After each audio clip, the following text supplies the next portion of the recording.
আজি কোকৰাঝাৰ চহৰৰ লগত লাগি থকা যি কাশীবাৰী গাঁও ইয়াত এটা ফুটবল ট্ৰফি আজি অন্তিম খেল আছিলে। এজন সমাজকৰ্মী গাঁওবুঢ়া সন্থাৰ এটা সময়ত সভাপতি আছিলে গোপাল চন্দ্ৰ বসুমতাৰী। তেওঁৰ সোঁৱৰণত তেওঁৰ পৰিয়ালে এটা ফুটবল ট্ৰফি দিছিলে। আজি ইয়াৰে অন্তিম দিন। তো সকলোৱে খেল উপভোগ কৰিছে। বিহুৰ সময়ত যথেষ্ট ইয়াত তেনেধৰণৰ এটা ফুটবলৰ পৰিৱেশ আছে। এইখন গাঁৱৰ পৰা বহুত নেশ্যনেল ইণ্টাৰনেশ্যনেল প্লেয়াৰ ওলাইছিলে এটা সময়ত। এতিয়াও এইখন গাঁৱৰ যিটো ক্লাব, সেই ক্লাবটো খুব ভাল এটা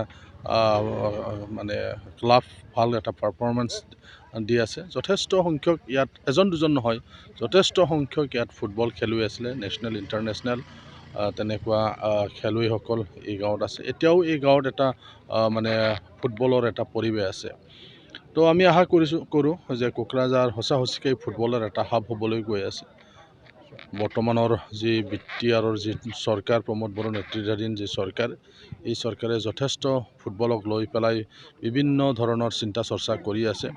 কেইমাহমান আগত ISPL হৈ গ'ল আৰু ISPL ইমান ধুমধামেৰে পতা হৈছিলে, যিটো দেখি পেলাই নেশ্যনেল ফুটবল ফেডাৰেশ্যন অফ ইণ্ডিয়াৰ চেয়াৰমেনে BTRৰ যি টীম, সেই টীমটোক উৰিষ্যাত খেলিবলৈ এটা সুবিধা ডাইৰেক্ট দিছিলে। ইয়াৰ পিছত আমাৰ ইয়াত 8খন ৰাজ্যৰ এটা লীগ, যিটো সন্তোষ ট্ৰফি, এইটো লীগ হৈ গ'ল, পাতিবলৈ ইয়াত সুবিধা এটা দিছিল।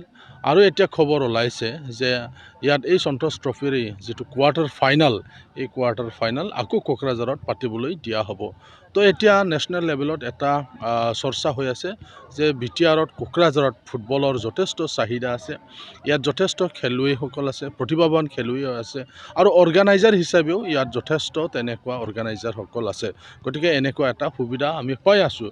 তো ইয়াৰ পৰা সঁচাকৈ আমি ফুটবলৰ এটা হাব কৰিব পাৰিম, এইটো আমি আশা কৰিছোঁ। মুখ্যমন্ত্ৰীয়ে ইতিমধ্যে 1.5 কোটি টকা ঘোষণা কৰি গৈছে। কোকৰাঝাৰত সৰু-সজাইৰ নিচিনা এটা ষ্টেডিয়াম হ'ব। ইয়াৰ গোটেই প্ৰক্ৰিয়াবিলাক চলি আছে। কম সময়ৰ ভিতৰত হয়তো এইটো আমি আৰম্ভ কৰিব পাৰিম।